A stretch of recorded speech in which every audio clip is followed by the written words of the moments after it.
बिस्मिल्लाहिर्रहमानिर्रहीम। अस्सलाम वालेकुम साथियों, यहाँ पर मैं आज आपके सामने जो रेमेडी लेकर आई हूँ, इस रेमेडी में हम बात करेंगे उन लोगों के मतलब जिनके पाँव जो है वो मौसम की वजह से या वैसे जो है किसी भी बीमारी की वजह से जो है उनके पाँव की जो उंगलियां हैं उनके अंदर वो कहा जाता है रत जम गई है या सूज गई हैं या उनके अंदर से गल सी गई हैं। तो इसके लिए बड़ी आसान सी रेमेडी है। इसके इस्तेमाल से जो है वो आप अपने पाँव जो है दोबारा से बिल्कुल ठीक कर पाएंगे, क्योंकि अगर आपके पाँव खराब होंगे तो पाँव खराब की वजह से ना तो आप चल सकेंगे ना ही वो आप आम रूटीन का कोई भी काम कर सकेंगे।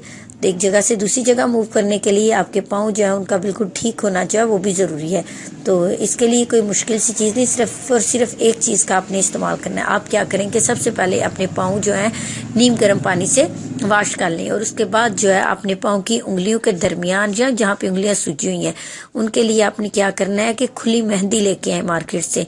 तो खुली मेहंदी जो है वो बड़ी आसानी से दस्तियाब है, लेकिन आपने साथ ये भी ध्यान रखना है कि जो खुली मेहंदी है उसको आपने भिगोना, ये गीला नहीं करना, बल्कि उसका पाउडर सा सिर्फ हम इस्तेमाल करेंगे।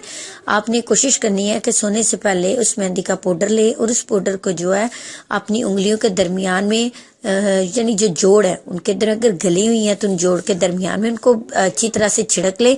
नहीं तो आप जो है अगर आपकी उंगलियां सूजी वगैरह है तो उनके ऊपर आप मेहंदी का पाउडर वैसे ही अच्छी तरीके से मल लें। लेकिन फिर वही कहूंगी कि आपने मेहंदी का पाउडर जो है वो उसको गीला नहीं करना, यानी इसको जैसे मेहंदी लगाई जाती है तो उसको गीला करके लगाया जाता है और वो कलर छोड़ती है। तो यहाँ पे आपने ध्यान रखना है कि हमने मेहंदी को गीला नहीं होने देना। इवन आपने अपने अगर पाँव धोए हैं तो आपने कोशिश करनी है कि पहले उनको अच्छे तरीके से खुश्क कर लें कि वो बिल्कुल भी गीले ना, क्योंकि गीले होंगे तो अगर उसके ऊपर मेहंदी का पाउडर लगाएंगे तो यकीनन वो साथ चिपकेगी और साथ कलर भी छोड़ेगी। तो यहाँ पे हमें पाँव जो है वो बिल्कुल खुश्क चाहिए।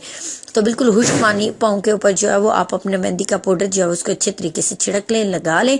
तो इससे क्या होगा, लगाने के बाद जो है वो आप अपने पाँव के ऊपर सॉक्स पहने और सो जाएं। ये आप 2 से 3 दफ़ा ये अमल करेंगे तो आप देखेंगे कि आपके पाँव वो जो काफ़ी खराब हुए हैं या उनके ऊपर वो कोई स्वेलिंग हुई है या उनके ऊपर रत जमी हुई है या उनके अंदर से उंगलियां जो गल गई हुई हैं मौसम की वजह से या किसी बीमारी की वजह से, तो इस टोटके से आप बहुत जल्द अपने पाँव दोबारा से ठीक कर पाएंगे। मेरी रेमेडी को अगर किसी के साथ मसला है तो इसको ज़रूर ट्राई करें और मेरी वीडियो को लाइक करें और मेरे चैनल को आप सब्सक्राइब करना ना भूलिएगा। शुक्रिया।